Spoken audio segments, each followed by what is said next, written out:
చిన్నతనంలో పిల్లలు ఏడుస్తూ ఉంటే వెంటనే తల్లి పరిగెత్తుకుంటా ఎత్తుకొని ఒడిలో పెట్టుకొని ఆడించేది. ఈ కాలపు తల్లులు చాలా బిజీ అండి. ఏ బిజీ? బిగ్ బాస్ షోలో బిజీ. ఏ బిజీ? జబర్దస్త్ షోలో బిజీ. ఏ బిజీ? సెల్ ఫోన్లో బిజీ. ఈమెకు ఒక ప్రైవేట్ లైఫ్ కావాలిగా. ఈమె ఎలా బ్రతకాలనుకుందో అలా బ్రతకాలనుకుంటుంది కదా. ఈమెకు ప్రైవేట్ లైఫ్ కావాల్సి వచ్చి ఆ సెల్ ఫోన్లో ఏదో సీరియల్ చూస్తుంది, ఏదో క్రైమ్ స్టోరీ చూస్తుంది.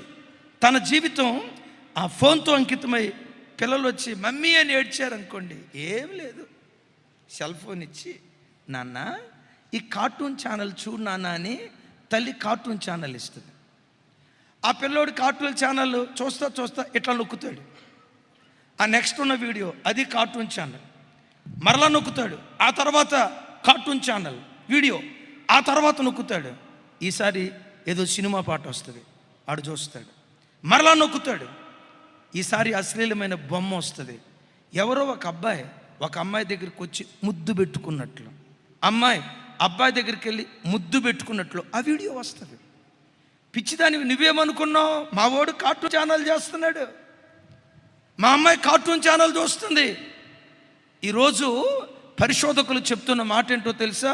తల్లిదండ్రులు పిల్లల చేతికి సెల్ ఫోన్ ఇచ్చి తల్లిదండ్రులే పాపం పరోక్షంగా నేర్పుతున్నారట. ఈ దినాలు భయంకరమైన దినాలు. ఎంత భయంకరమైన దినాల్లో ఈరోజు ప్రపంచం బ్రతుకుతుందో ఆలోచిస్తే కాళ్ళు చేతులు గడగడ వణుకుతూ ఉన్నాయి. ఎందుకో తెలుసా? ఈ మధ్యకాలంలో హైదరాబాదులో 8వ తరగతి చదివే పిల్లల స్కూల్ బ్యాగ్ ఓపెన్ చేస్తే ఆ స్కూల్ బ్యాగులో గంజాయి ప్యాకెట్లు ఉన్నాయట, సిగరెట్ ప్యాకెట్లు ఉన్నాయట, డ్రగ్స్, కొకైన్, మాదక ద్రవ్యాలు ఆ స్కూల్ బ్యాగ్లో ఉన్నాయట. నాకు ఉన్నంత వరకు 8వ తరగతిలో మన స్కూల్ బ్యాగులో నాకు తెలిసి నా స్కూల్ బ్యాగులో ఏ చాక్లెట్లో బిస్కెట్లో ఉండేవి. మేము చదువుకునే రోజుల్లో ఆడపిల్లల జామెట్రీ బాక్స్లోనైతే కందిపప్పు చింతపొడి ఉండేది. మరి అదేం కాంబినేషనో నాకు తెలియదు. చదువుకునే రోజుల్లో ఇవి స్కూల్ బ్యాగ్లో ఉండేవి. అమ్మా, నాగరికత పెరుగుతుంది.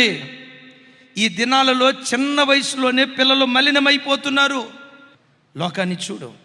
పిల్లలు లేక అల్లాడిపోతున్న తల్లులు ఎంతమందో, పిల్లలు లేక అవమానాన్ని భరుస్తూ అల్లాడిపోతున్న తండ్రులు ఎంతమందో. నీలో నీతి ఉన్నా లేకపోయినా, మంచితనం ఉన్నా లేకపోయినా నీకు పిల్లల్నిచ్చాడే వాళ్ళు దేవుని బహుమానాలని ఎరిగి పిల్లల విషయమే గర్జించే తల్లిగా, కాపాడుకోవటానికి ప్రార్థన గర్జన చేసే తండ్రిగా దేవుని సన్నిధిలో నువ్వు బ్రతుకుదువు కాక.